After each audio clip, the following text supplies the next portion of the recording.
One thing I want to talk about from yesterday's joint Univision CNN debate was Hillary Clinton being confronted by Univision reporter Jorge Ramos about whether she would drop out of the presidential race if she was indeed indicted for the email server thing. I don't even know to call it a scandal at this point, because it really doesn't appear like it is a scandal. And I have already spoken about the sort of live translation confusion that was going on during this debate, and that really wasn't good. But one of the fantastic things about this Univision debate were the follow-ups and the second request for an answer. There were many initial questions, Lewis, where the candidate, both Bernie Sanders and Hillary Clinton, would not really answer the question. And then the anchor would just immediately say, okay, the question was, and restate the question. And usually the candidate still wouldn't answer, but it would get much more interesting. So here is the response from Hillary Clinton. She was initially asked,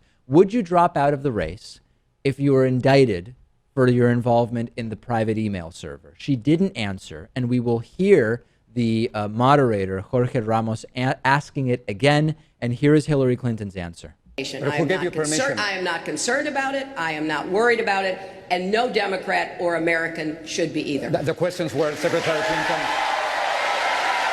the questions were, who gave you permission to operate? Was it President Obama? There was no permission to be asked. It had been done by my predecessors. It was permitted. I didn't have to ask anyone. If you get indicted, would you drop out? Oh, for goodness. That is not going to happen. I'm not even answering that question. People are killing her for this answer, Lewis. There's no other way to answer that question. Whatever your opinion of Hillary Clinton or Bernie Sanders or of Democrats or of Republicans or Cruz or Rubio or Kasich or of Vermin Supreme or whoever, whatever opinions you have about this presidential race, if she's asked, will you drop out if indicted, and she says, yes, I would, that means you're acknowledging indictment is a real possibility. It makes you look very, very bad. If you're asked, if you're indicted, will you drop out, and you say, no, I wouldn't, you look terrible because you're basically saying, even in the face of criminal accusations, I would not drop out. It's not even clear she would be allowed to be the Democratic nominee if she were under indictment. It's a separate thing. But I don't think there is any other answer to this question than the one she gave. I think there is. And that is saying, yeah, sure. But you have to follow it up. You have to say, sure, I'll drop out if I get indicted because I'm that confident that there isn't going to be one. There isn't going to be an indictment. I mean, I think that that's better than saying no. The main point, though, is that she doesn't believe there's going to be an indictment, or at least until there is one, it's not something she's going to talk about. The FBI has been looking into whether any classified material was mishandled during her tenure at the State Department, involving in part this private email server, but it's not even clear that Hillary Clinton is a target of the investigation that the FBI has acknowledged doing.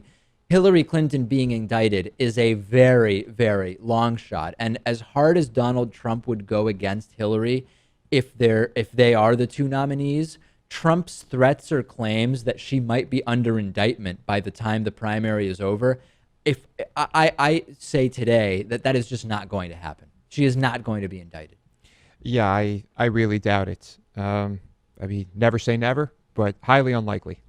I think it was absolutely the right answer in the context of the debate. I'm not going to answer because it's not going to happen. Send me your thoughts on that. Was there a better answer? And please try to separate yourself from any specific opinions for or against Hillary or Bernie or whatever.